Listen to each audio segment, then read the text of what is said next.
Welcome back to All Around Mike, where I do all around things. Whatever you need, I got you. And today, I'm coming at you with another video, and this one is just going to be about, you know, stuff that I regret, stuff I wish I did, critiques, basically a full review of The Protectors, my review of the book, unbiased opinion, by the way. So, basically, there are things in this book that, looking back now as a first time author, that I wish I did. Um, and one of those things that I wish I did was a rewrite, or well, not a full rewrite of the book, but I wish I would have done another draft.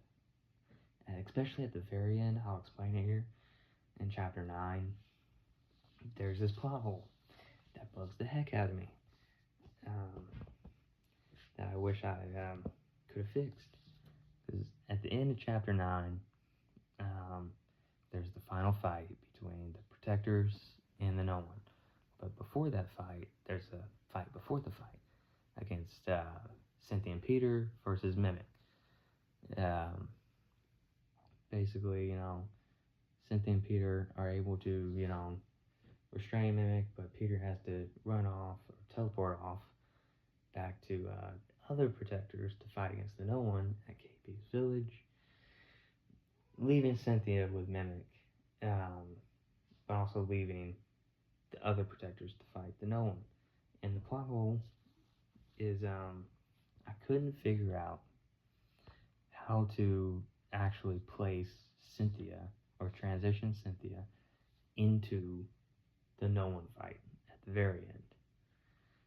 Because Cynthia is by far the strongest character in the book, and she's proven that. She proved that in chapter 6. In her own fight, really, against the No One. She proved that. She's the strongest character in the book. And I couldn't figure out how to include her in the fight without nerfing her at the time. And I was just thinking, like there has to be a way I can do that.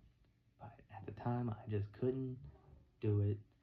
So I left her out until the fight was over, and then she comes back, and afterward I'm like, man, it bugged me.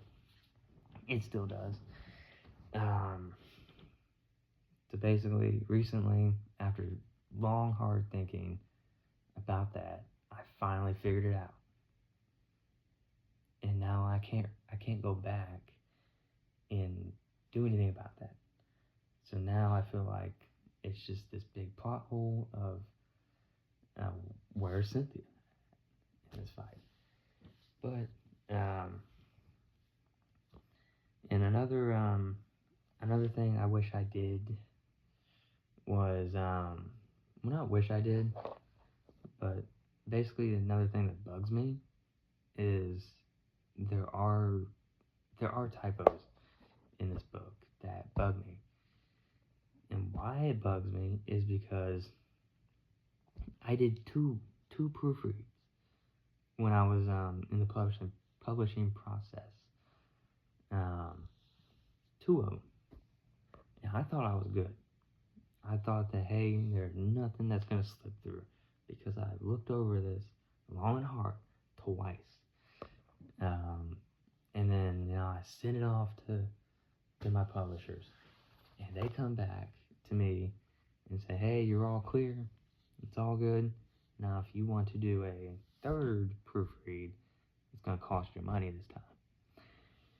And at the time, I was working as a cashier, and I was thinking I didn't want to spend any more money because I'm already paying you some amount of money. So I was like, I don't want to do more. So I just went ahead and gave them the thumbs up to move on with it. And the final product comes through, and I'm reading it, and I find places where there are these typos.